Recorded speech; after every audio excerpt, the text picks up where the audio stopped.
परमात्मा का स्मरण। कमर, गर्दन, पीठ को सीधा रखेंगे। गहरा श्वास करके ओम का उच्चारण करें।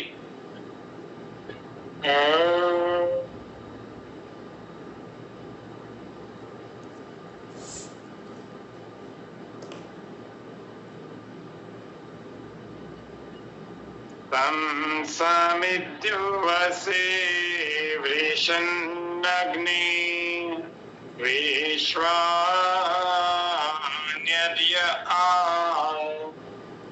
इल्लस्पदे समिध्यसे सनो वसून्या भर संगच्छध्वं संपदध्वं संभो मानांसि जानताम् देवाभागं यथा पूर्वे संजानाना उपासते।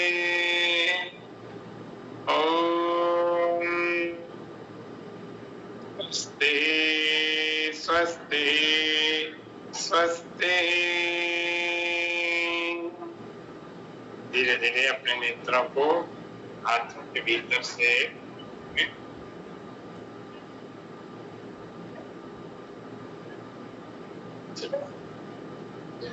शेयर करिए, कराइए। तो योग वशिष्ठ के बारे में आशा जी क्या बता सकते हो, बताओ।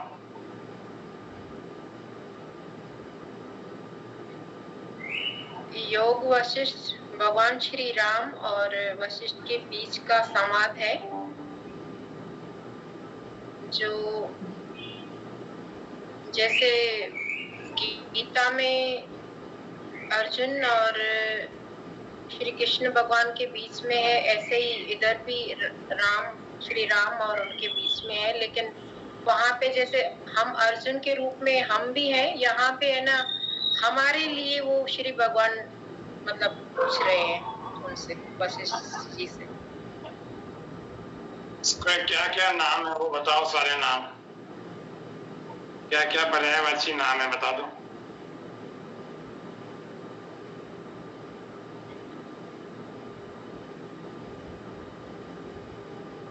सर याद नहीं आ रही।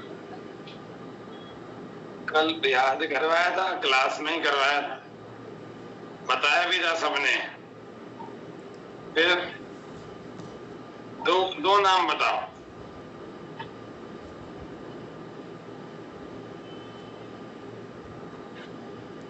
हेमंत भैया रुकिए, पहले हेमंत भैया को जन्मदिन की ढेर सारी शुभकामनाएं सबकी तरफ से, स्वास्थ्य, सद्बुद्धि, समृद्धि सब आए। ठीक, अब स्टार्ट करेंगे क्लास। ये कुछ के पास पहुंचा मैसेज, कुछ के पास नहीं पहुंचा। अच्छा बोलिए आशा जी, दो नाम आप बताइए।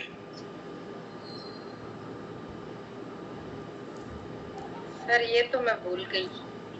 ऐसा मत कर, ऐसा मत करो, आप क्लास में आना जैसे याद रखते हो ना, ऐसे ये भी एक दो नाम तो याद रखो ना, तो अच्छी गाड़ी चल जाएगी।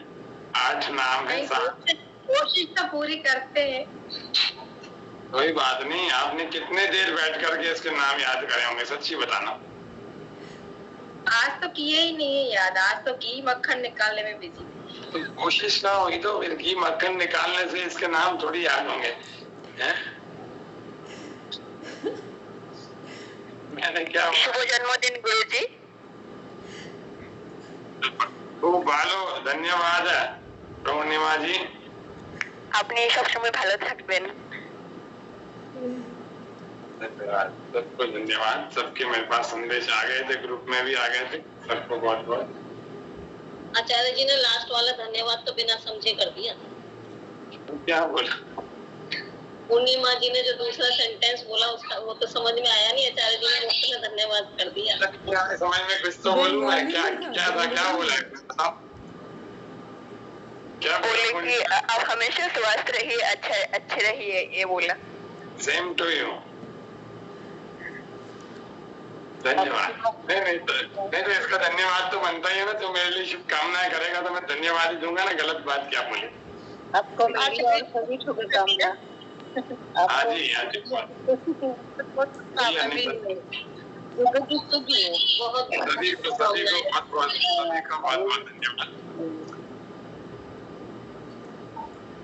बहुत अच्छा, चलो जी बोल दो मोक्ष। नहीं मोक्ष मैं अभी खुद ही नाम बता दूंगा फिर, नहीं तो मैं। अच्छा किस किस को पता है इसके नाम, कौन कौन पढ़ के आया है? चलो आज पूर्णिमा से पूछते हैं। पूर्णिमा बोलो। गुरु जी जो जो ये प्रकरण होते हैं वो? नहीं बेटा, योग वशिष्ठ के पर्यायवाची नाम।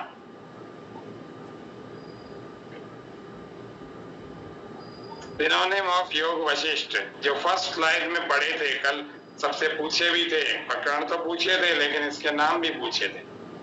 डॉक्टर साहब ने सबसे लाइव क्लास में याद भी करवाए थे और पूछे भी थे। मैं बताऊं हम जिससे पूछते हैं उसी से पूछेंगे। पहले तो रुक जाओ, सबका नंबर आएगा। हमारे पास सबकी एक्सरे रिपोर्ट है, सोनोग्राफी भी है, ध्यान रखना। कभी भी सवाल दाग दिया जाएगा नहीं है। चलो पूर्णिमा का मामला अभी सेट नहीं होगा, चल कोई बात नहीं। भारती जी 5वें प्रकरण और 4थे प्रकरण का नाम बताओ जो इसके अध्याय है। कल जो लाइव क्लास में अपन ने याद किया था ना, बताइए। अनम्यूट करके बताएंगे हम तो सही रहेगा।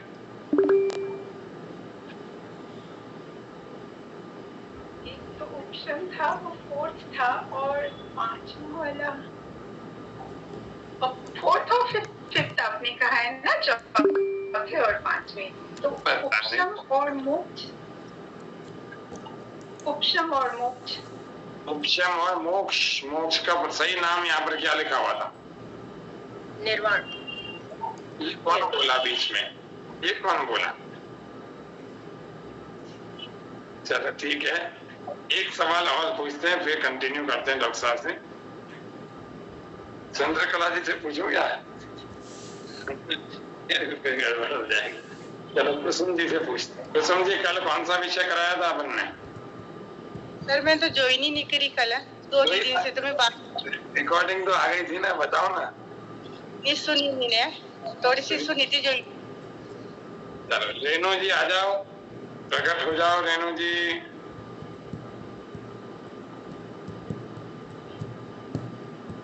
रेणु जी आ जाओ, क्या पढ़ा था कल बता दो।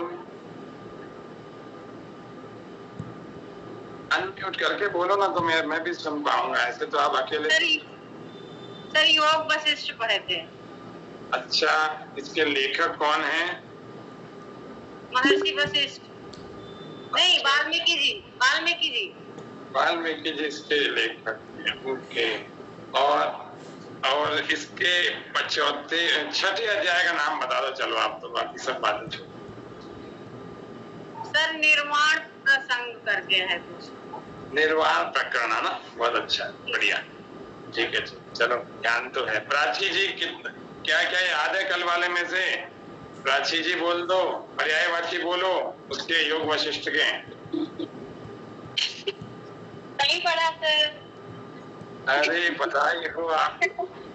मेरा अभी शेड्यूल बहुत बिजी चल रहा है, मैं बिल्कुल नहीं पढ़ पा रही हूँ। बस मैं सुन लेती हूँ आप लोग जो बोलते हैं।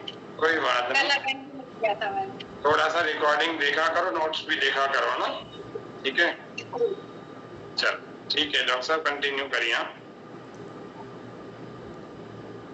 कल हम लोगों ने देखा था एक बार केवल जो नाम है उनको बोल देंगे, श्रुति मैम बोलेंगे, जो 6 प्रकरण हैं उनके नाम बोलेंगे।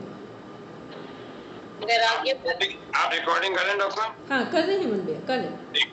ठीक है। वैराग्य प्रकरण, मुमुक्षु व्यवहार प्रकरण, उत्पत्ति प्रकरण, स्थिति प्रकरण, उपशम प्रकरण और निर्वाण प्रकरण। 6 हो गए श्रुति मैम? हाँ जी।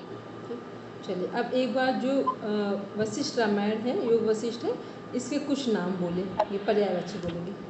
आश रामायण, महारामायण, वशिष्ठ रामायण, ज्ञान वशिष्ठ रामायण, मोक्षोपाय, एक रह गया, मोक्षोपाय संहिता ठीक है। नेक्स्ट और- आते हैं इसी में, बस ठीक है। अब पूर्ण रामायण। ठीक है, नेक्स्ट इसी में क्वेश्चन है जो मोक्ष प्राप्ति के 2 उपाय हैं। तो पहली डेफिनेशन बोलेंगे और दूसरा जो टेक्निक है या जो नेम है किसके द्वारा हम मोक्ष प्राप्त कर सकते हैं, वो 2 साधन बोलेंगे। तो पहला तो पूरी डेफिनेशन है वो बोल देंगे। संसार सागर से पार होने की क्रिया का नाम भी योग। कुंजी है, गलत है। क्रिया नहीं है, कुंजी है। हाँ, कुंजी में संसार चाबी। सागर से पार होने की कुंजी ही योग है। ठीक है, ये हो गए। तो ये हो गया ज्ञान। पहला ज्ञान है और दूसरा प्राणायाम है। क्योंकि योग वशिष्ठ कल बोला था ना हमने कि ज्ञान योग पर आधारित ग्रंथ है पूरा। जब तक शरीर में प्राण वायु है तब तक ही जीवन। तो मतलब ये कि एक पहला जो उपाय है वो ज्ञान के द्वारा मोक्ष को प्राप्त कर सकते हैं और दूसरा प्राणायाम के द्वारा प्राण संनिवेद।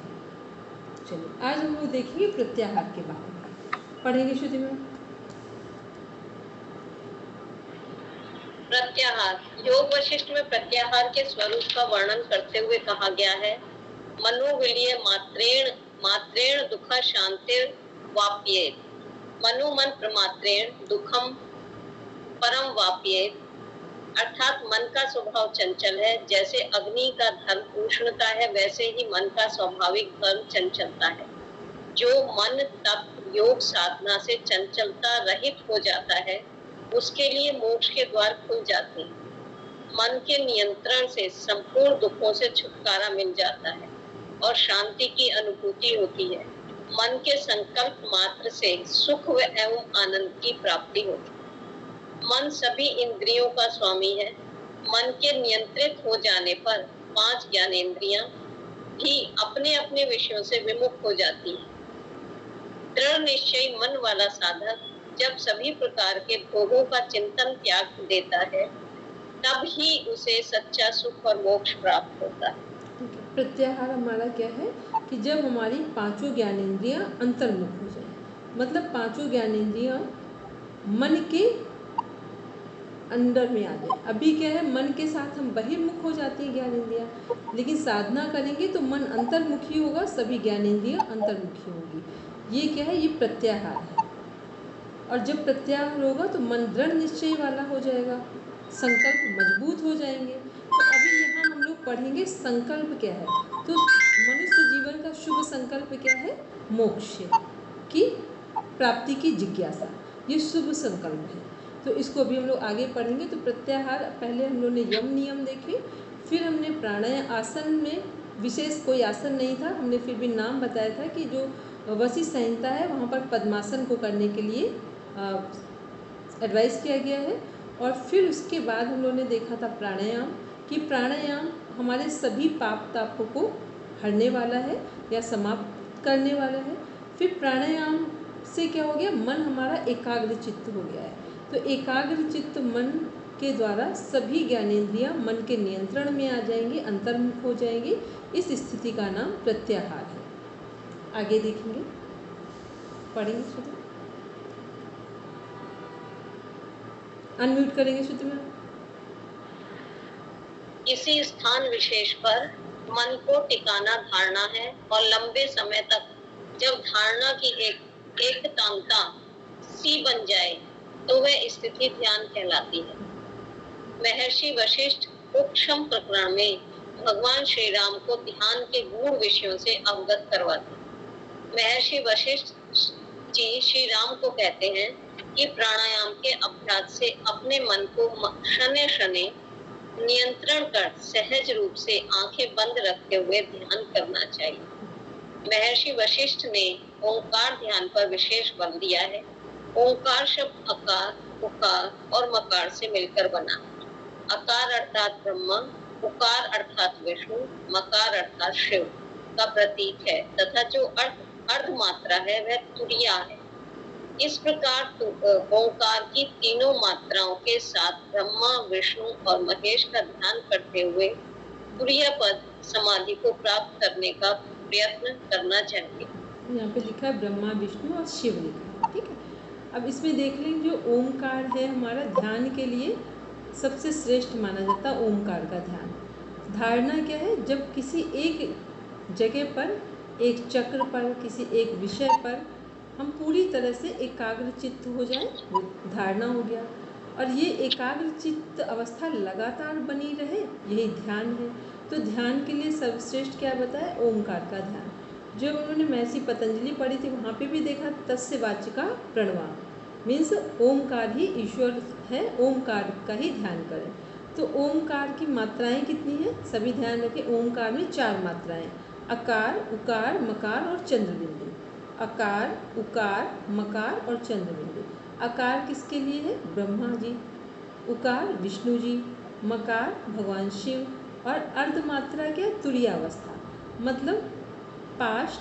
अकार है पास्ट, उकार है प्रेजेंट, मकार है फ्यूचर। पास्ट, प्रेजेंट, फ्यूचर तीनों काल से जो ऊपर आ जाए उसे बोलते तुरीयावस्था, अर्धमात्रा, चंद्रबिंदु, जिसे मोक्ष कहा जाता है या निर्वाण कहा जाता है। प्रेजेंट पास्ट फ्यूचर वाले फिर से बोल दीजिए।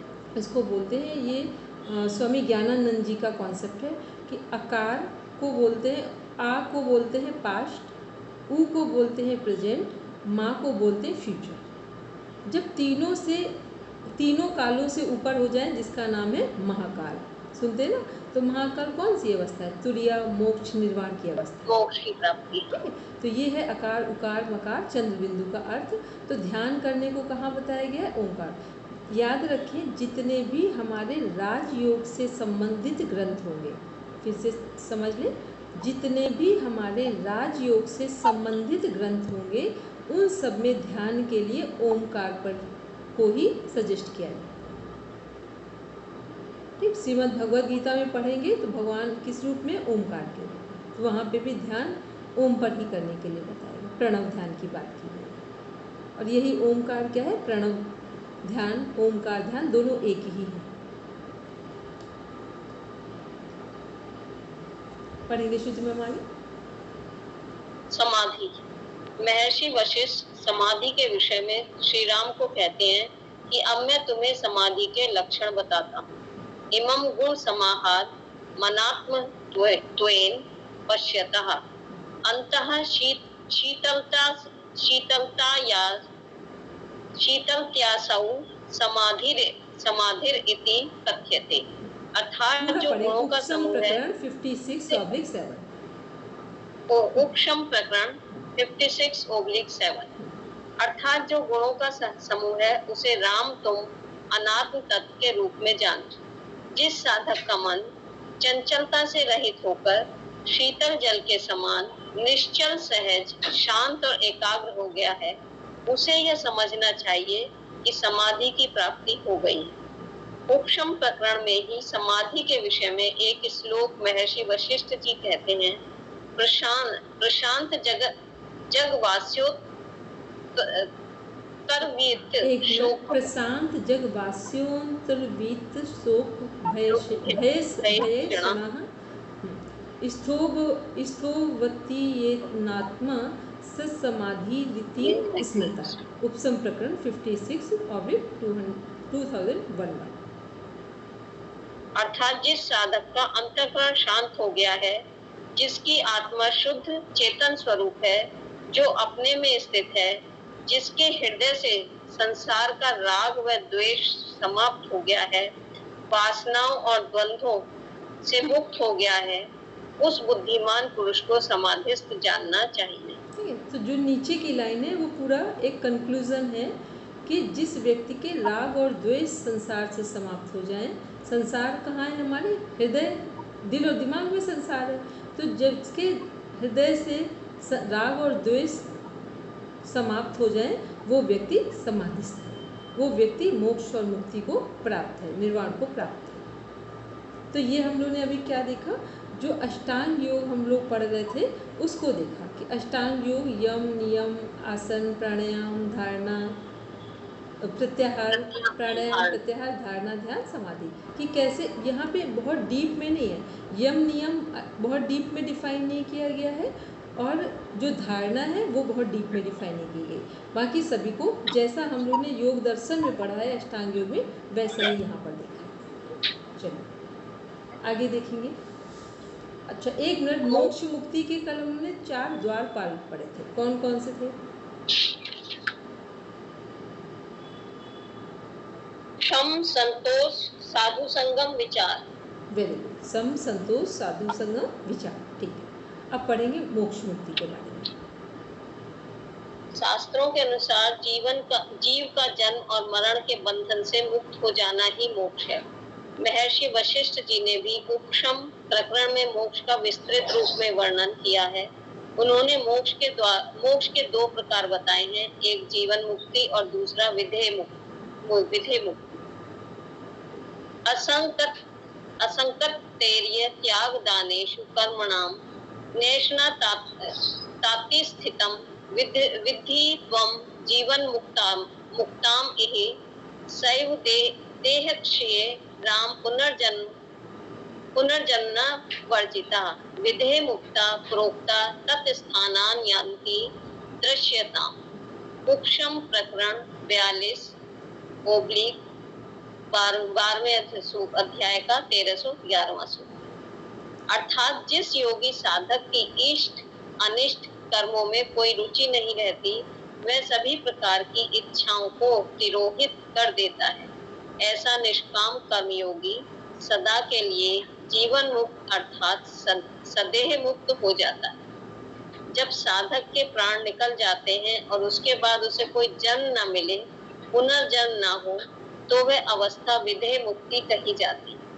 जिस साधक को विधेय मुक्ति मिल जाती है, उन्हें नया जन्म नहीं मिलता।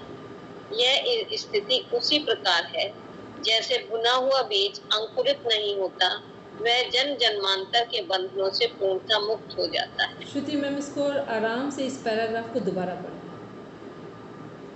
जिस योगी साधक की इष्ट अनिष्ट कर्मों में कोई रुचि नहीं रहती, वह सभी प्रकार की इच्छाओं को तिरोहित कर देता है।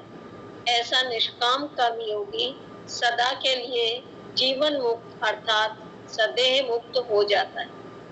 जब साधक के प्राण निकल जाते हैं और उसके बाद उसे कोई जन्म न मिले, पुनर्जन्म न हो, तो वह अवस्था विधेय मुक्ति कही जाती है। जिस साधक को विधेय मुक्ति मिल जाती है, उन्हें नया जन्म नहीं मिलता। यह स्थिति उस प्रकार है जैसे भुना हुआ बीज अंकुरित नहीं होता, वह जन्म जन्मांतर के बंधनों से पूर्णतः मुक्त हो जाता है। इसमें हम लोगों ने ऊपर क्या देखा? मोक्ष के 2 प्रकार हैं, एक जीवन मुक्ति और दूसरा विधेय मुक्ति। जीवन मुक्ति का मीन्स हुआ कि जीवन रहते ही हम राग द्वेष से मुक्त हो गए, तो वो क्या हुआ? हमारा जीवन मुक्त, जीते जी हमने मोक्ष को प्राप्त कर लिया। फिर दूसरा है विधेय मुक्ति।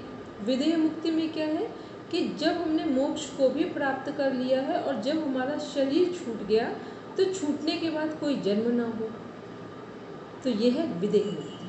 ठीक, अब देखते हैं नीचे एग्जाम्पल दिया गया है। ये एग्जाम्पल सेम जैसे योग दर्शन बुक में दिया गया है महर्षि पतंजलि के द्वारा, सेम वही एग्जाम्पल यहाँ पर है। भुना हुआ चना, और ये वाला जो एग्जाम्पल है ये सब लोग अपने सिलेबस में ऊपर नोट कर लें, क्योंकि अब आपसे ऐसे क्वेश्चन पूछे जाएंगे। तो जब भी कभी आपसे मोक्ष, निर्वाण, मुक्ति, तुरीयावस्था ऐसे कोई भी क्वेश्चन पूछे जाएं, तो उसको किस एग्जाम्पल से देंगे? भुने हुए चने के एग्जाम्पल से देंगे कि भुना हुआ चना जो है, भुना हुआ बीज अंकुरित नहीं होता। चना बोल दें या जो भी कुछ लगा दें कि जो चीज़ भुन जाती है वो कभी अंकुरित नहीं होती है। तो अब इसको नॉर्मली अब एक एग्जांपल से प्रॉपर हम समझा देते हैं। देखो, जैसे अभी जो चने होते हैं, चने को यदि हम पानी में भिगोएंगे तो उसमें अंकुर निकल आते हैं। ठीक है, जैसे अभी हम लोग हैं, चाहे हम लोग अच्छा कर्म करें और चाहे बुरा कर्म करें, हर कर्म का हमें फल मिलेगा। अच्छा कर्म करेंगे तो अच्छा फल मिलेगा और बुरा कर्म करेंगे तो बुरा फल मिलेगा। मतलब फल मिलेगा जो भी कर्म होगा, अच्छे का भी बुरे का भी। लेकिन जब बात आती है मोक्ष और मुक्ति की, राग और द्वेष से मुक्त होने की, तो वहाँ कर्म कैसे हो जाते हैं कि हमने कोई कर्म कुछ भी हम करेंगे इसमें ना हम कोई आसक्ति नहीं है। निष्काम कर्म जब किए जाते हैं, मान लो हमने एक सोचा कि हमें नेट का एग्ज़ाम क्वालिफाई करना है, हमने लेकिन नेट का एग्ज़ाम हमने निष्काम कर्म के भाव से सोचा, तो क्वालिफाई भी कर लिया, ना उससे हमें राग हुआ ना उससे द्वेष हुआ, तो ये हो गया निष्काम कर्म। ऐसे ही जो मान लो चना है, चने का एग्जाम्पल लिया था हमने, तो चना जब सिंपल होगा तो पानी में भिगोएंगे तो अंकुर निकलेंगे, जैसे हमारे द्वारा कर्म का फल मिलेगा। वैसे ही वही चना जब भून दिया जाता है, भुने हुए जो होते हैं रोस्टेड चने होते हैं, उनमें क्या देखते हैं, रोस्टेड चने को खाने में भी स्वादिष्ट है, वजन में भी हल्का है, लेकिन अब उससे दोबारा चने को उगाया नहीं जा सकता। ठीक, ऐसे ही विदेह मुक्त योगियों के कर्म हो जाते हैं कि उनसे फिर कभी कोई अच्छा और बुरा कोई कर्म बनेगा ही नहीं। तो ये क्या है, ये ध्यान में इसलिए बोला कि भुना हुआ बीज अंकुरित नहीं होता है, ये एग्जाम्पल रखेंगे मुक्त पुरुषों के लिए, क्योंकि जब अब आपका जब वाइवा होगा तो इस तरह से क्वेश्चन उठाए जाएंगे, तो क्वेश्चन में आंसर आपको एग्जाम्पल के साथ देना है। तो अभी किसी को कंफर्म ना हो तो फिर पूछ लें कि जो निष्काम कर्म है या भुना हुआ बीज है, ये सब किसके लिए है, सब हमारे मुक्त पुरुषों के लिए, मुक्त आत्माओं के लिए। पढ़ेंगे आगे भी, थोड़ी सी चीज़ें और भी क्लियर हो जाएंगी। महर्षि वशिष्ठ जी मोक्ष प्राप्ति का प्रमुख साधन ज्ञान को मानते हैं। अयम सदैव इत्येव संपरिज्ञान मात्रतः जंतोर्न जायते दुख जीवन मुक्त स्वमेति च। उपशम प्रकरण 6/611। महर्षि वशिष्ठ कहते हैं, बस 6 है, ठीक, 6/6। अच्छा, महर्षि वशिष्ठ कहते हैं, हे रघुनंदन, ब्रह्मा जी देवताओं के भी देवता हैं, अतः ब्रह्म ज्ञान से ही आपको मोक्ष की प्राप्ति हो सकती है। संसार के बंधन का कारण अज्ञान है और संसार से निवृत्ति मोक्ष प्राप्ति का साधन ज्ञान है।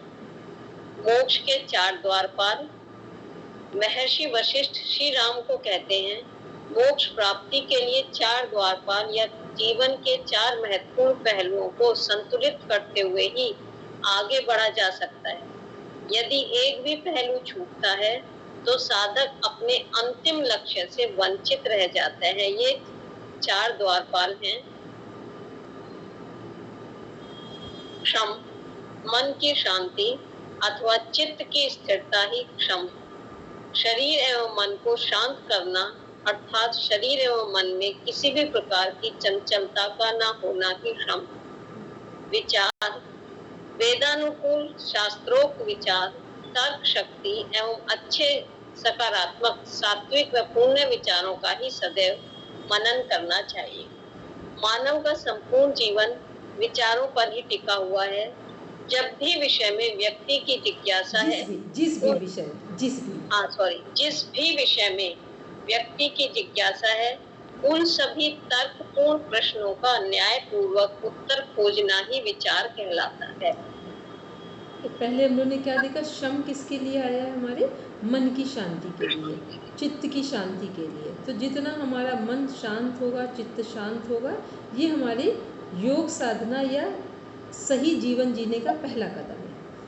फिर सेकंड है विचार। विचार कैसे हो, वेदानुकूल हो, शास्त्रोक्त हो, अच्छे विचार हो, सात्विक हो। ये सब विचार क्या है, ये सब भी हमें जीवन में योग की तरफ आगे बढ़ाएंगे।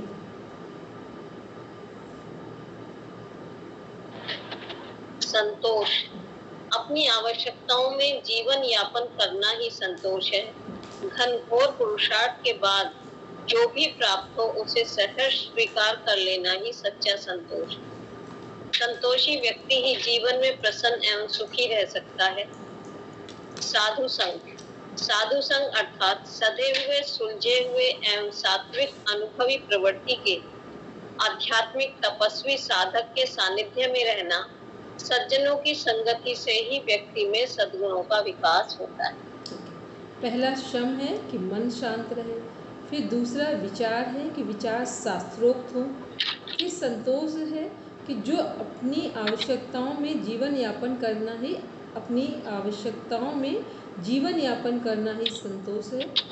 घनघोर पुरुषार्थ के बाद भी जो प्राप्त हो उसे सहज स्वीकार कर लेना, और फिर वहीं से आगे भी बढ़ना, यात्रा को रोकना नहीं, वहीं से आगे बढ़ना है।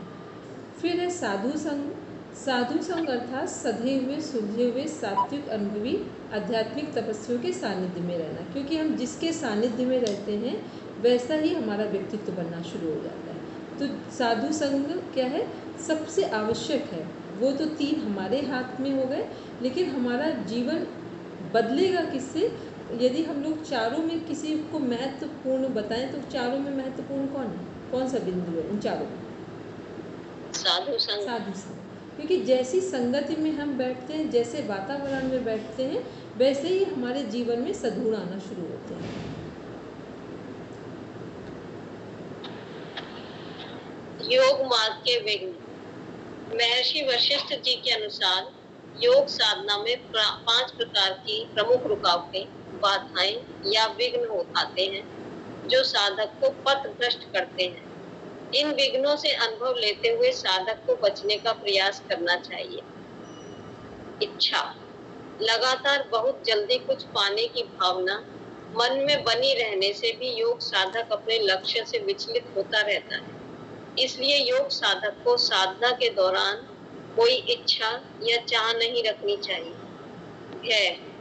योग साधक के मन में हमेशा भय या डर बना रहता है कि सफलता मिलेगी या नहीं, मिलेगी तो कब तक मिलेगी। इससे साधक को विचलित नहीं होना चाहिए और संयम तथा धैर्य बनाए रखना चाहिए। निंदा। तामसिक प्रवृत्ति की वजह से साधक को आलस्य व प्रमाद आता है, अतः योग साधक को स्वाभाविक निंद्रा ही लेनी चाहिए। अति सोना या बहुत कम सोना स्वास्थ्य एवं साधना दोनों में बाधा उत्पन्न करता है। ये क्या है, हमारी योग साधना के बाधक तत्व हैं। किसके अनुसार है? क्योंकि साधक बाधक तत्व अभी आपको कई बुक्स के अनुसार पढ़ेंगे। हठ योग के अनुसार हमने देखे थे, फिर अभी हम लोग योग दर्शन के अनुसार देखेंगे, और अब जो नेक्स्ट पढ़ेंगे योग दर्शन हम सभी पढ़ेंगे।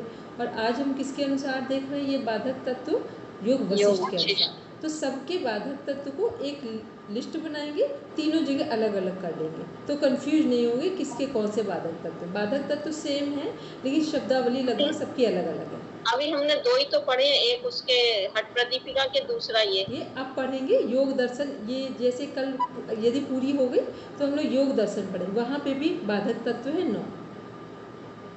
ठीक है, तो सबके अलग अलग क्वेश्चन में पूछे जाते हैं। क्रोध। क्रोध गुस्सा या आवेश एक भावना है। विपरीत परिस्थितियों में जब व्यक्ति साहस और धैर्य खो देता है तब उसे गुस्सा आता है, अतः योग साधना में गुस्सा भी बाधक तत्व है। लोभ। लालच को ही लोभ कहते हैं। योग साधक जब आवश्यकता से कम अभ्यास करता है तो वह भी एक प्रकार का लोभ है। लोभ वह तृष्णा है जो सुख, शांति एवं सब्र का नाश कर देती है, अतः योग साधक को लोभ व लालच की प्रवृत्ति से बचना चाहिए ताकि साधना में कोई विघ्न उत्पन्न ना हो। पहला हम लोगों ने देखा इच्छा, भय, निद्रा, क्रोध, लोभ। इच्छा, भय, निद्रा, क्रोध, लोभ, ये श्रीमद् भगवद गीता के अनुसार भी ये 4 इसमें से कनेक्ट हो गए। तो ये क्या है? ये हमारे बाधक तत्व हैं। एक छोटा सा काम सभी करेंगे ताकि कॉन्सेप्ट क्लियर होते जाएं, कि जब आज एक बार रिपीट करेंगे, रिवीजन करेंगे, तो इसका इनके की नोट्स बना लेंगे कि बाधक तत्व कौन से हैं, मोक्ष के द्वारपाल कौन से हैं, इसमें कितने अंगों की बात की गई है। मैसी जो वाल्मीकि द्वारा रचित ग्रंथ है, आर्ष रामायण है, या जो योग वशिष्ठ महारामायण है, इसको किन किन नामों से जानते हैं, 6 प्रकरण कौन से, ऐसे एक छोटा सा की नोट्स बनाएंगे तो उसके से एक पेज में पूरा बन जाएगा। उसको जब सिलेबस पढ़ रहे हैं उसको सामने रखेंगे तो पूरा का पूरा रिवीजन बिल्कुल कम समय 5 से 10 मिनट में हो जाएगा। और वो क्योंकि एमए में अब इतना इजी कोर्स नहीं है तो वहाँ इन सब की अब आपको ज़रूरत पड़ेगी। तो ये सब काम करते हुए चलेंगे, आगे के लिए नहीं रखेंगे, क्योंकि अभी इसमें बहुत कुछ पढ़ना है हम लोगों को। योग की भूमिकाएं। योग की 7 भूमिकाएं हैं जिन्हें योग वशिष्ठ में ज्ञान की 7 भूमिकाएं भी कहा गया है। योग वशिष्ठ में ज्ञान व अज्ञान दोनों की 7-7 भूमिकाओं का वर्णन किया है। लेकिन प्रस्तुत पुस्तक में हम ज्ञान की ही 7 भूमिकाओं को जानेंगे। योग साधक सीढ़ी दर सीढ़ी ज्ञान की भूमिकाओं का अनुभव करते हुए अपने अंतिम लक्ष्य तक पहुंच जाता है। इन ज्ञान की 7 भूमिकाओं का वर्णन इस प्रकार है।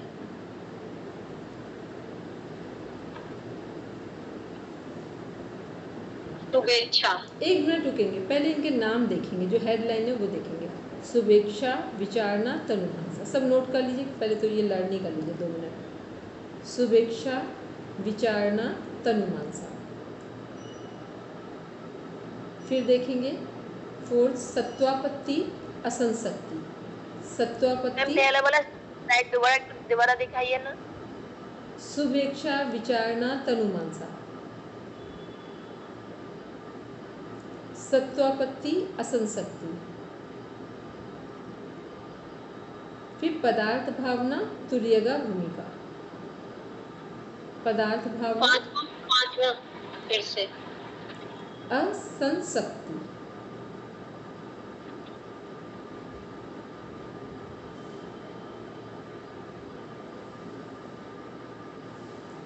फिर है पदार्थ भावना, तुर्यगा भूमिका। अब जरा एक बार 2 मिनट का समय लीजिए, सब लर्न करके बोल दीजिए, फिर हम स्टार्ट करेंगे।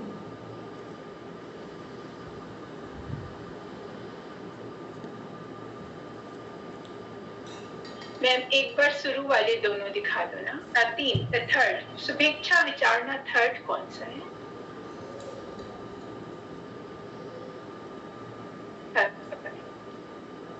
तनुमानस। Thank you. सभी लर्न करके बोलेंगे।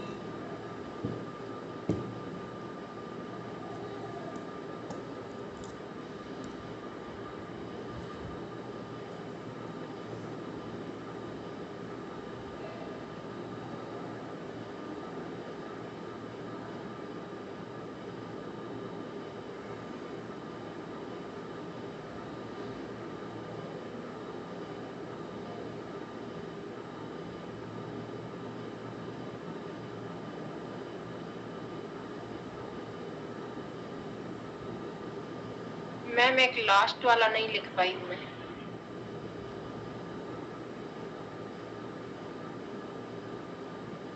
तुर्यगा भूमिका।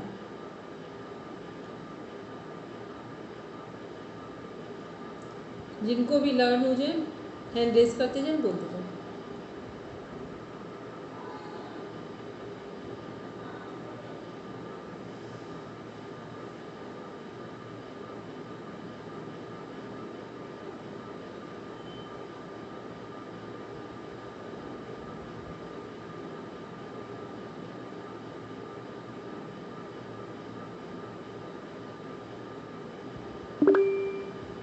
बोलेंगे पूर्णिमा जी। शुभेच्छा, विचारणा, तनुमनसा, सत्वापति, असंशक्ति, पदार्थ भावना, तुर्यगा भूमिका। मेरा प्रोनाउंसिएशन ठीक है या नहीं बताएंगे? एक्चुअली हिंदी में मुझे बोला, सही बोला पूर्णिमा। बोलेंगे भारती मैम। शुभेच्छा विचारणा, मानुषा, सत्वापति, असंशक्ति और पदार्थ भावना, तुर्यगा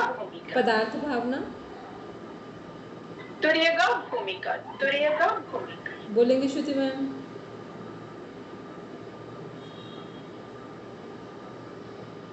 हेलो श्रुति मैम, मंजू मैम, चंद्रकला। हाँ बोलेंगे।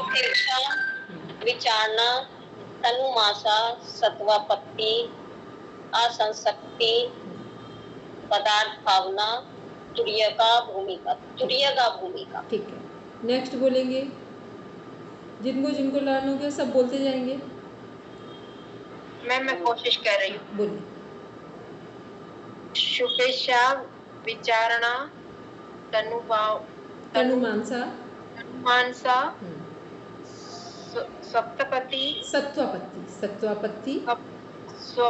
सत्वापत्ति और असंशक्ति, अंसपति, असंशक्ति। हाँ, कोई बात नहीं, फिर और बोलेंगे, बोलते हैं। पदार्थ भावना, तुरेगा, भूमिका। ठीक है, तुरेगा बोलेंगे हेमलता मैम।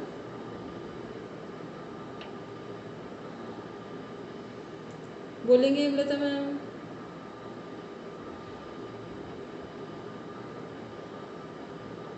चंद्रकला मैम दीदी आवाज आ रही है? हाँ, अब आ रही है, आई बोलो। हाँ, शुभेच्छा, विचारना, तनुमानसा, सत्वापत्ति, असंशक्ति, पदार्थ भावना, लास्ट है तुरेगा, भूमिका। ठीक है, बोलेंगे चंद्रकला मैम। शुभेच्छा, विचारणा, तनुमानसा, सत्वापत्ति, असंशक्ति, पदार्थ भावनी और तुर्यगा। ठीक है, और कोई बोलेंगे?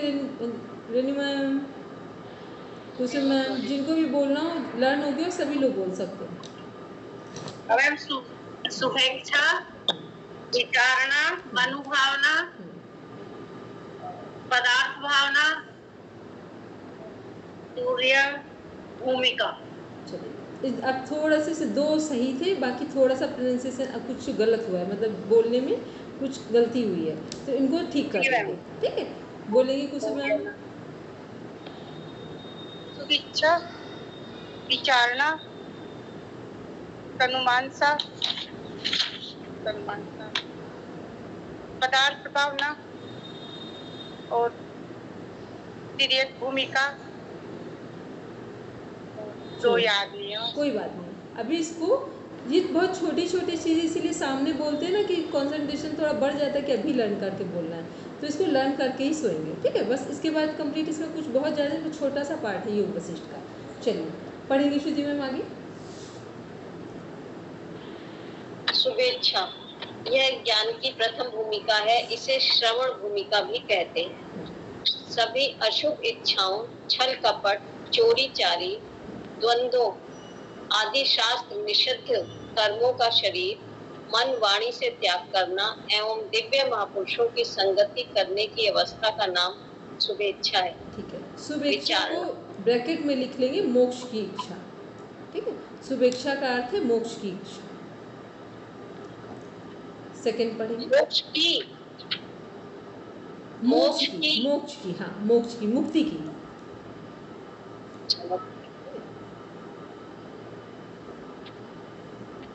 विचारणा, यह ज्ञान की दूसरी भूमिका है, इसे मनन भूमिका भी कहते हैं।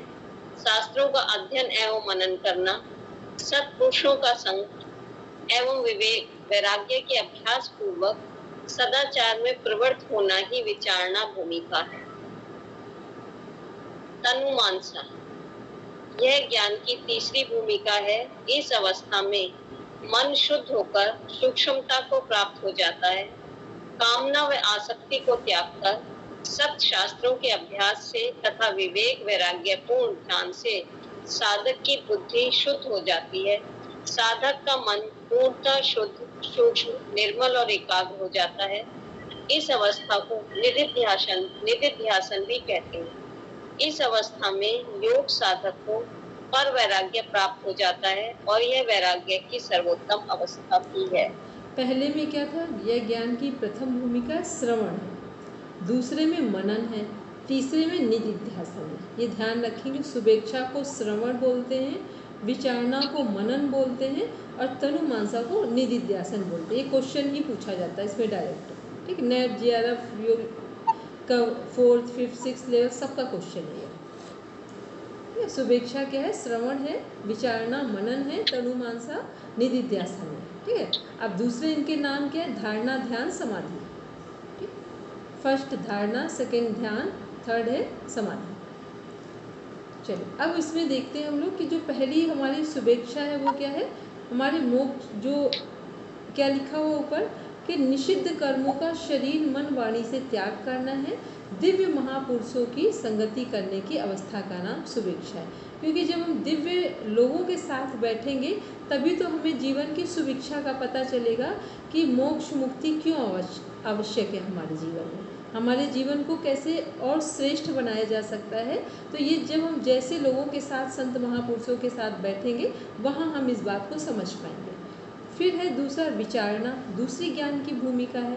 इसमें क्या है, जो हम संत महापुरुषों के बीच बैठकर सीख रहे हैं, समझ रहे हैं, अब उसको आत्मसात कैसे करें, उसको कैसे अपनाएं, क्या अपनाने योग्य है, ये है मनन। तो क्या लिखा, सत्पुरुषों का शास्त्रों का अध्ययन एवं मनन करना, सत्पुरुषों का संग और विवेक वैराग्य के अभ्यास पूर्वक सदाचार में प्रवृत्त होना विचारना भूमिका है। क्योंकि जितना जितना विवेक और वैराग्य होगा, उतना उतना हम अपने मोक्ष के लिए आगे बढ़ेंगे, मुक्ति के लिए आगे बढ़ेंगे। फिर है तनुमानसा, ज्ञान की तीसरी भूमिका। इसमें क्या है, मन शुद्ध होकर सूक्ष्मता को प्राप्त करता है। मन सूक्ष्म होकर शुद्धता को प्राप्त करता है, शुद्ध होकर सूक्ष्मता को प्राप्त करता है। इसका अर्थ हुआ कि कामना व आसक्ति को त्याग कर वैराग्यपूर्ण ध्यान से साधक की बुद्धि शुद्ध होती है। क्योंकि जितना मन एकाग्र चित्त होगा, सूक्ष्म होगा, शुद्ध होगा, उतना क्या होगा कि उसके हमारे मन की ऐसी स्थिति से हमारा जीवन वैराग्यपूर्ण अवस्था में आगे बढ़ेगा। फिर क्या होगा कि साधक का मन पूर्ण शुद्ध, सूक्ष्म, निर्मल और एकाग्र हो जाएगा। इस अवस्था को निदिध्यासन कहते हैं। दूसरी वाली अवस्था में क्या था, हम अभ्यास कर रहे हैं। तीसरी वाली में क्या है, उसे आत्मसात कर रहे हैं। एक होता है, पहले हम क्या करते, सुबह उठने का अभ्यास करते। मान लो अभी सुबह 6 बजे उठते, पहले क्या कर रहे थे, एक अभ्यास चल रहा था। 6 बजे उठना थोड़ा कठिन लगता था। अब क्या हो गया कि डेली अगर 6 बजे की क्लास अटेंड कर रहे हैं तो वो आत्मसात करने में आ गया है, तो वो थर्ड में आ गया, निदिध्यासन में। तो सुवेक्षा, पहले हम श्रेष्ठ लोगों की संगत में बैठेंगे तो सुवेक्षा जन्म लेगी। फिर सेकंड नंबर विचारना, श्रेष्ठ संत महापुरुषों की संगति का प्रभाव क्या होगा कि हमारा मन विवेक में विवेक और वैराग्य का जागरण होगा। थर्ड है तनुमानसा, जब विवेक और वैराग्य बढ़ेगा तो हमारा मन पूरी तरह से शुद्ध होगा, और इस अवस्था का नाम है पर वैराग्य। पर वैराग्य को अंडरलाइन कर लें, या जहाँ की नोट्स बना रहे हो वहाँ पर लिख लेंगे।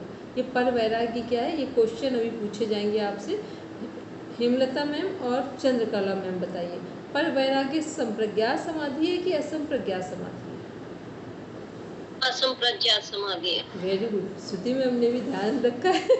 ठीक है, असंप्रज्ञात में जाएगा। और अपर वैराग्य क्या है हमारा? संप्रज्ञात। संप्रज्ञात समाधि। ठीक है, चलो आगे पढ़ेंगे। नोट, उपर्युक्त तीनों अवस्थाएं या भूमिकाएं साधना रूप है। इन तीनों अवस्थाओं में संसार से संबंध बना रहता है। यहाँ तक साधना की जागृत अवस्था मानी जाती है। सत्वापत्ति, यह ज्ञान की चौथी अवस्था है, भूमिका है। श्रवण, मनन और निदिध्यासन के तीव्र अभ्यास से जब साधक का चित्त परमात्मा को प्राप्त हो जाता है तो वह अवस्था सत्वापत्ति कहलाती है। इस अवस्था में पहुंचा हुआ साधक ब्रह्मवेता कहलाता है। उस ज्ञानी महात्मा के अंतःकरण में स्वप्न जैसा महसूस होने लगता है, इसलिए इसे स्वप्न अवस्था भी माना गया है। ऋषि याज्ञवल्क्य, राजा अशुपति, राजा जनक आदि इस अवस्था में पहुंचे हुए उच्च कोटि के साधक माने जाते हैं। असंशक्ति, यह पांचवी अवस्था परम वैराग्य की है। जब साधक को भौतिकता से पूर्णता अनासक्ति हो जाती है और अंतःकरण समाधि में स्थिर हो जाता है, तब यह अवस्था असंशक्ति कहलाती है। इस अवस्था में संसार का अभाव रहता है, इसलिए इसे सुषुप्ति अवस्था भी कहते हैं। श्री जड़ भरत जी इस अवस्था में पहुंचे हुए उच्च कोटि के साधक माने जाते हैं। चौथी अवस्था में हम लोगों ने क्या देखा है कि चौथी अवस्था में तीनों अवस्थाओं को प्राप्त करने के बाद साधक का चित्त परमात्मा को प्राप्त हो जाता है, तो वह अवस्था सत्वापत्ति कहलाती है। बस अंडरलाइन करेंगे ध्यान से कि सत्वापत्ति कौन सी अवस्था कहला रही है, जब साधक का चित्त परमात्मा को प्राप्त हो जाता है, ये सत्वापत्ति है। ठीक है, फिर यहाँ पर क्या होगा कि साधक का जो अंतःकरण है उसमें सब संसार स्वप्न जैसा दिखाई देगा। फिर नेक्स्ट अवस्था देख रहे हैं असंशक्ति, क्योंकि एक एक लाइन का बस टैग वाले उत्तर ध्यान में रखेंगे आंसर, तो फिर आपका कॉन्सेप्ट क्लियर होगा, क्वेश्चन आंसर समझाने में, सॉल्व करने में या कॉन्सेप्ट बताने में आप इजी फील करेंगे। इसके बाद है 5th नंबर पे असंसक्ति मीन्स नॉन अटैचमेंट, जिसे बोलते हैं totally detachment from the word. ये 5वीं अवस्था परम वैरागी की है। ये परम वैरागी की अवस्था है जब साधक को भौतिकता से पूर्णता अनासक्ति हो जाती है और अंतःकरण समाधि में स्थिर हो जाता है। पहले में क्या था, चित्त परमात्मा को प्राप्त हुआ है, दूसरे में क्या है, अंतःकरण समाधि में स्थिर हो जाता है। यह अवस्था असंसक्ति कहलाती है। इस अवस्था में संसार का अभाव रहता है, इसलिए इसे सुषुप्ति अवस्था भी बोलते हैं। जड़ भरत की यही अवस्था थी, मतलब जहाँ पे संसार का अभाव हो जाए वो अवस्था कौन सी, असंसक्ति। पढ़ेंगे आगे श्रुति में। पदार्थ भावना, यह ज्ञान की छठी भूमिका है। पदार्थ प्लस अभावना अर्थात भौतिक पदार्थों से पूर्णतः अभाव सा हो जाना। इस अवस्था में साधक को शरीर एवं संसार के बाहर भीतर का बिल्कुल भी ज्ञान नहीं होता है। इस अवस्था में केवल श्वास प्रश्वास चलता रहता है, इसलिए इसे गाढ़ सुषुप्ति अवस्था कहते हैं। श्री ऋषभ देव जी इस छठी भूमिका में स्थिर माने जाते हैं। तुर्यगा भूमिका, उपयुक्त छहों भूमिकाओं सिद्ध हो जाने के बाद 7वीं अवस्था स्वतः ही प्राप्त हो जाती है। जैसे मुर्दा जगाने पर भी नहीं जगता, वैसे ही साधक मुर्दे की भांति हो जाता है। अंतर केवल इतना है कि मुर्दे में प्राण नहीं रहते और यह तुर्यगा भूमिका में प्राण रहते हैं। इस अवस्था में केवल प्राणों का ही आदान प्रदान होता है। सतोगुण, रजोगुण, तमोगुण तथा जागृत, स्वप्न और सुषुप्ति तीनों अवस्थाओं से ऊपर उठकर योग साधक बता में लीन हो जाता है। योग साधक किसमें, आत्मसत्ता में लीन हो जाता है। ठीक है, अब देखते हैं ऊपर आते हैं पदार्थ भावना। पदार्थ भावना का टू द पॉइंट आंसर देखते हैं क्या है। पदार्थ भावना में से भौतिक पदार्थों से पूर्णता अभाव हो जाना, पहला अर्थ है ये। फिर क्या है, इसमें जो स्थिति है वो सुषुप्ति अवस्था की स्थिति है। कौन सी स्थिति, सुषुप्ति अवस्था की। आसक्ति में भी तो सुषुप्ति अवस्था थी। वहाँ सुषुप्ति अवस्था है, लेकिन वहाँ पर क्या था कि पदार्थों का पूरा अभाव नहीं था संसार के। ठीक है, तो पहला अर्थ क्या है, पदार्थों का, भौतिक पदार्थों का पूर्ण अभाव हो जाना। फिर क्या है, उसी में नीचे लिखा, इस अवस्था में साधक को शरीर एवं संसार के बाहर भीतर का बिल्कुल भी ज्ञान नहीं रहता। मतलब ज्ञान नहीं होता या भान नहीं होता, दोनों वर्ड यूज़ करते हैं। मतलब संसार में है और उसे कोई कुछ भी नहीं फील हो रहा है कि वो संसार के विषय वस्तुओं के बीच में है। इसे बोलते हैं पदार्थ अभावना, मतलब पदार्थों का अभाव हो जाना। फिर है तुर्यगा अवस्था। तुर्यगा अवस्था में क्या कर रहे हैं कि जैसे मुर्दा जगाने पर भी नहीं जगता है, वैसे साधक की स्थिति हो जाती है। मतलब ये हुआ कि अब उसे संसार का कुछ ये भी नहीं पता चल रहा है कि वो संसार में है भी। ये है तुर्यगा। तो ये सभी क्या है, ये 7 अवस्थाएं हैं हमारे ज्ञान की योग वशिष्ठ में। अब सबका होमवर्क है प्रॉपर। अब एक बार रिवीजन लेते हैं, सबसे कुछ चीज़ें पूछ लेते हैं। सबसे पहले आते हैं कि योग वशिष्ठ महारामायण के कुछ नाम, जिनको भी लर्न हो वो बोल दें। श्रुति मैम आप नहीं बोलेंगे, अब दूसरे कोई भी बोलेंगे जिनको लर्न है, ताकि सब रिवीजन हो जाए। हाँ बोलेंगे बात। रामायण, महारामायण, रामायण, विशिष्ट संहिता, मोक्षोपाय संहिता। ठीक है, मुमुक्षुत्व है कि मोक्ष है? मोक्षोपाय है ना? सब बोले मोक्षोपाय है कि मुमुक्ष है? मोक्षोपाय, मोक्षोपाय, मोक्षोपाय।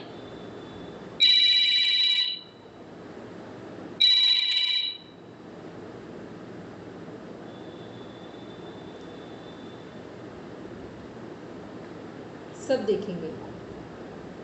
वैराग्य प्रकरण, वो तो मोक्ष उपाय, वो क्या था, वो हमारे उसके वो सही था उनका, भारती मैम का, जो उसके वो बोल रहे थे, क्या बोलते हैं, पर्यायवाची बोल रहे थे, नाम बोल रहे थे। अब ये मुमुक्षु, ये मेरा दूसरा क्वेश्चन है।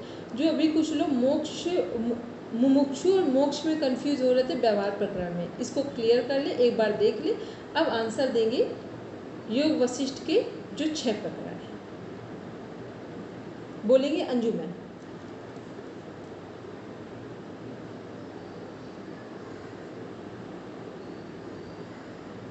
अंजू मैम और कौन है? बोलेंगे श्रुति मैम। बोलिए, सीक्वेंस जैसे था वैसे बोलिए। प्रॉब्लम कर रहा मैम। बोलेंगे। वैराग्य प्रकरण, मुमुक्षु व्यवहार प्रकरण, उत्पत्ति प्रकरण, स्थिति प्रकरण, उपशम प्रकरण और निर्वाण प्रकरण। ठीक, निर्वाण प्रकरण। ठीक है।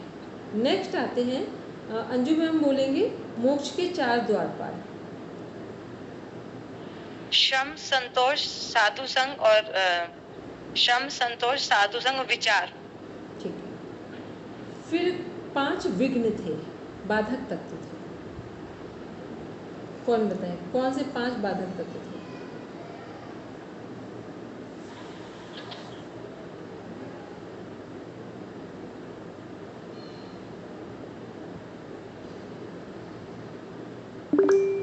मैम ये इच्छा भय ये वाले। हाँ, यही वाले थे। बोलेंगे बोलेंगे अंजू मैम, सही बोला थे, 5 हैं। हम फिर 2 ही याद आ रहे हैं, इच्छा भय और क्रोध, निद्रा। इच्छा भय निद्रा क्रोध लोभ। इच्छा भय क्रोध, इच्छा भय निद्रा क्रोध और लोभ। ठीक है, ये 5 क्या है? बाधक तत्व है हमारे। चलिए फिर नेक्स्ट इसी में है हमारे ज्ञान की 7 भूमिका।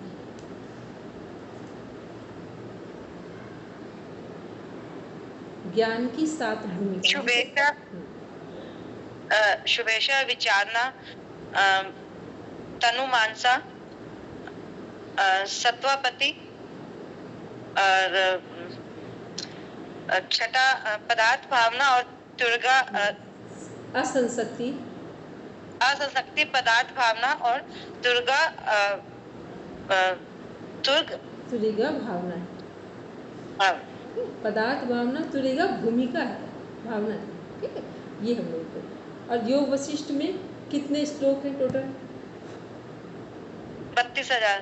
ठीक है, 32,000। कितने भारती मैम? 32,000 या 23,000। 32। 32 है। ठीक है, चलिए फिर नेक्स्ट क्वेश्चन है, योग वशिष्ठ में 2 हमारे मोक्ष प्राप्त करने के साधन हैं, कौन कौन से हैं? ज्ञान कर्म, कर्म योग और ज्ञान योग। ठीक है, ज्ञान में जो डेफिनेशन है इसकी वो कौन सी है जो ज्ञान से कनेक्ट होगी योग वशिष्ठ में? संसार रूपी संसार से मुक्ति पाने का नाम ही योग है। संसार से मुक्ति की युक्ति का नाम योग है। युक्ति या कुंजी। ठीक है, युक्ति या कुंजी दोनों वर्ड यूज होते हैं। संसार सागर से पार होने की युक्ति का नाम योग है या कुंजी का नाम योग है। ठीक है, फिर नेक्स्ट आते हैं, इसी में देखते हैं हम लोग कुछ। एक लास्ट क्वेश्चन है, दूसरा कौन सा उपाय है जिसके द्वारा भी मोक्ष को प्राप्त कर सकते हैं? प्राणायाम। ठीक है, अब सभी लोग एक की नोट्स बनाकर रखेंगे इसका, कल हम लोग योग दर्शन स्टार्ट करेंगे। चलिए सब बैठेंगे शांति पाठ के लिए। श्रुति मैम शांति पाठ बोलेंगे। लंबा गहरा श्वास भरते हुए एक बार ओम का उच्चारण। ओम यौ शांतिरंतरिक्षं शांति, पृथिवी शांतिरापः शांतिरोषधयः शांति, वनस्पतयः शांतिर्विश्वे देवाः शांतिर्ब्रह्म शांति, सर्वं शांति शांतिरेव शांति, सामा शांतिरेधि। ओम शांति शांति शांति। सर्वेभ्यो नमः।